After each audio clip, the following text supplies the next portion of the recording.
Welcome back to Kerusi Panas with Bridget Welsh. This is episode 3, and we're looking at hot seats across Malaysia during these state polls, and I've moved from Kelantan to Terengganu. The seat that I've identified is the seat of Telemung, not the one in Pahang, but the one in Terengganu. I drove from Gua Musang to Hulu Terengganu.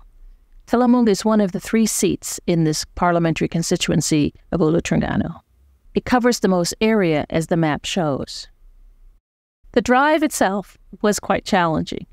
I'm always reminded of the benefits that my parents gave me when they taught me how to do video games and to be able to navigate some of the challenges you find on the roads, especially those that go across many of the Felda areas. Telemung is very remote, at least on the map. But what's happened is this entire area has become much more connected. It's much more interconnected from roads and infrastructure than it used to be. It's only a short drive from Telemung to Kuala Terengganu. But the drive through the countryside, through the forests, through the lakes, from Gua Musang into Hulu Terengganu was magical. It is one of the most unspoiled, beautiful places in the country. One cannot come to Hulu Terengganu without stopping in Tasik Kenyir, or Lake Kenyir. This is an artificial lake that was created in 1985 by the construction of the Kenyir Dam on the Kenyir River.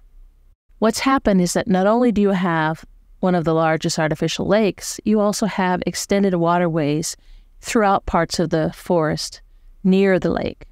It's a really stunning place, especially when the sun is shining. It's also a place where many of the voters live. Telemung has 21,000 voters. Not too many in the overall scheme of things from the perspective of voters and others, but this is what happens in small constituencies in the more remote areas. The entire area of Hulu Terengganu is half the size of Gua Musang, 3,973 square kilometers. Telemung makes up the largest part of that. As you can see, that voters are concentrated, particularly along the roads that are next to the highway that goes into Kuala Terengganu. At Tasik Kenyir, I spoke to a number of voters. One of those voters is a woman called Ira, and I asked her what were the things that she was concerned with. And like we found in Gua Musang, the issues of the economy and the development challenges of the area became the most pronounced. But her stories moved beyond that. She was looking for leaders that she felt could direct the country, who actually cared about the people. Her and conversations that I had with many other voters in Telemung show that there is a broad shift happening away from UMNO. And this is pretty clear in the Hulu Terengganu voting patterns. Hulu Terengganu was one of the seats that I featured in my first series of Kerusi Panas, knowing that it was a hot area. It still remains very hot. But what is clear is that the shift in the Malay community was particularly acute among women. This is a theme in my article on Malaysiakini today that looked at gender voting patterns across different ethnic groups. And what it found is that across the country, there were over 30% swing among women voters. It is voters like Ira, who said she had been a long-term UMNO supporter, a member of Wanita UMNO, and last election, she opted to vote for PN. The themes that I heard from her and from many of the other voters that I spoke to, that there was a sense of a loss of connection to the party. Former Wanita UMNO members, as well as ordinary voters, especially women, spoke about a dissatisfaction with the party and the sense that they didn't matter within the party anymore. A voter shared with me her impressions. She said, in the past, a vote for UMNO was about a struggle for the community. She said, now it's a struggle for those in the community themselves, that the parties don't look after us.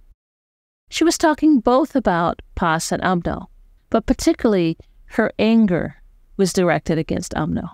And this issue of disconnect, dissatisfaction, disappointment, and even anger is quite palpable when you talk to many of the voters.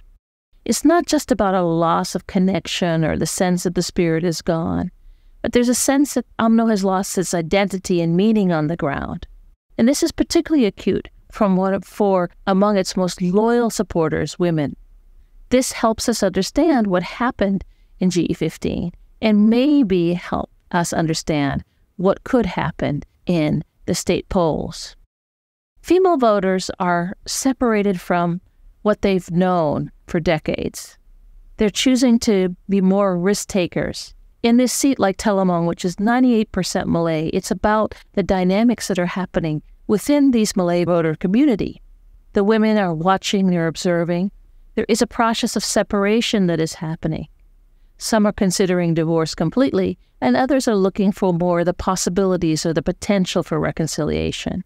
There is still that sentiment, that connection. But in this seat of Telemung, the candidates are representative of a kind of old guard struggle. It's a battle between a local UMNO stalwart against another former UMNO stalwart who now is part of Bersatu. The incumbent, a 4-term assembly person, Rodzi bin Mamat, is now 53. He's a man's politician. He goes to the ground, but he's still living in very much of a past of a different UMNO and a vision of a different Malaysia. But he does use the same kind of appeal in his engagement, hoping that the older voters will come back to their loyalties that they left behind in GE15. He served as a member of the Terengganu State Executive Council during the administration of Ahmad Said and also of Ahmad Rafiz Abdul Rahman from 2008 to the collapse of the BN administration in 2018. He's a former teacher, but he's become much more of a politician, given the number of terms that he's been in office. And he will face off against another politician, another former teacher as well, Muhammad Zawawi bin Ismail, who is 65, older than Rodzi Mamat, who is 53. Zawawi actually was the former Kuala Brang assembly person from 2004 to 2013. He was an UMNO assemblyman. Kuala Brang is the nearby constituency where the main town in Hulu Terengganu is located.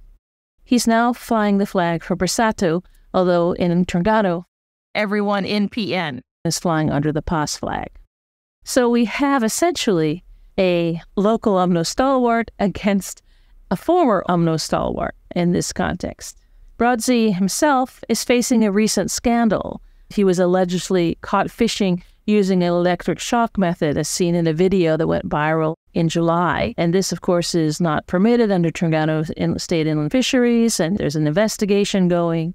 Rodzi Mamat has said that he's provided testimony that he denied any use of the electric shock method to catch the fish. But the fact is that this is an issue that is spoken about at the local level, whether or not he violated that, whether or not he's being targeted, whether or not it's accurate.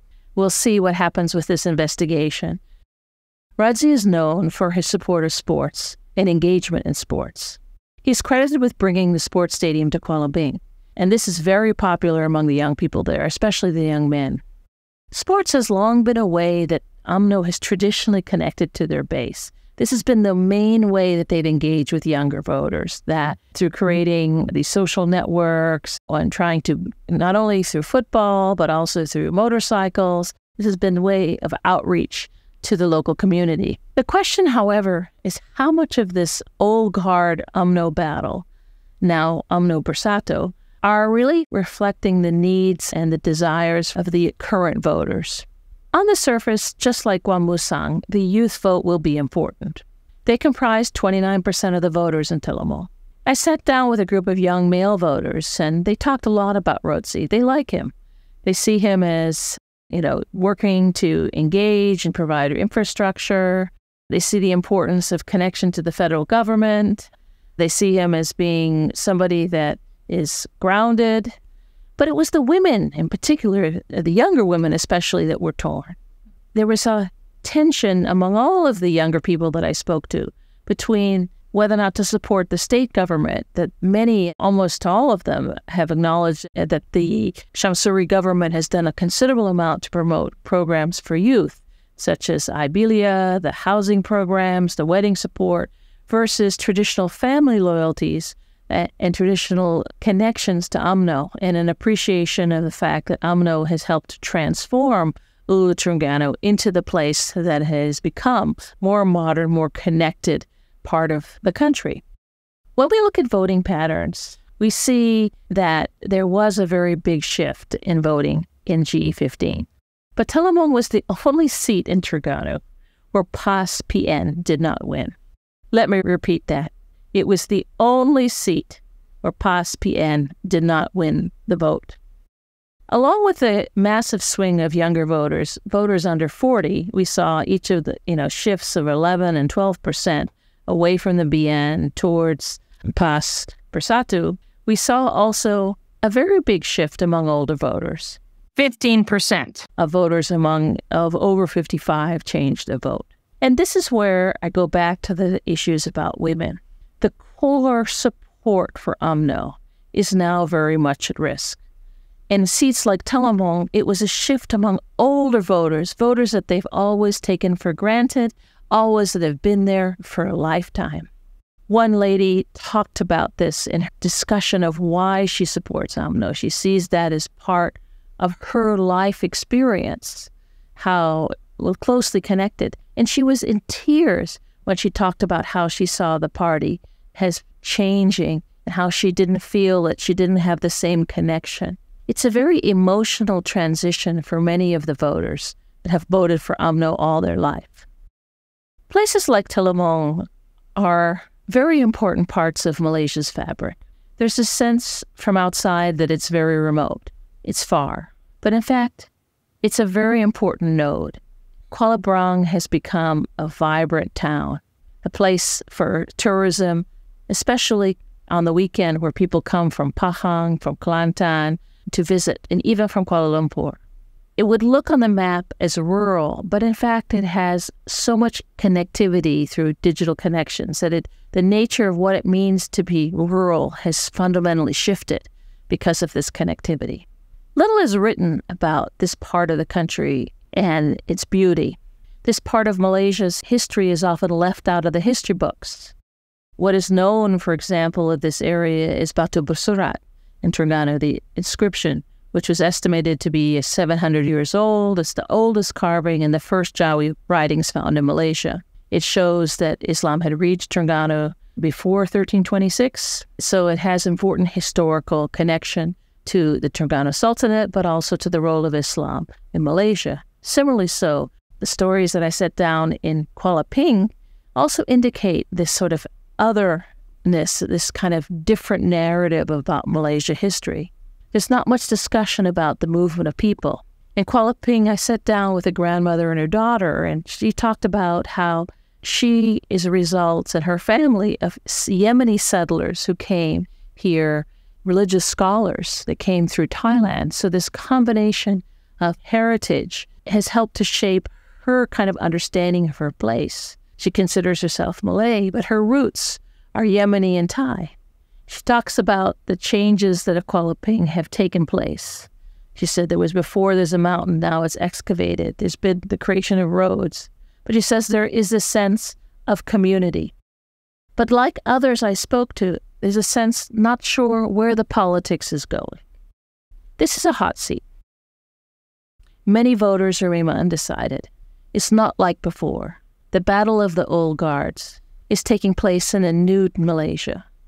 Like Gallas, Telemung is UMNO's best seat in Terengganu.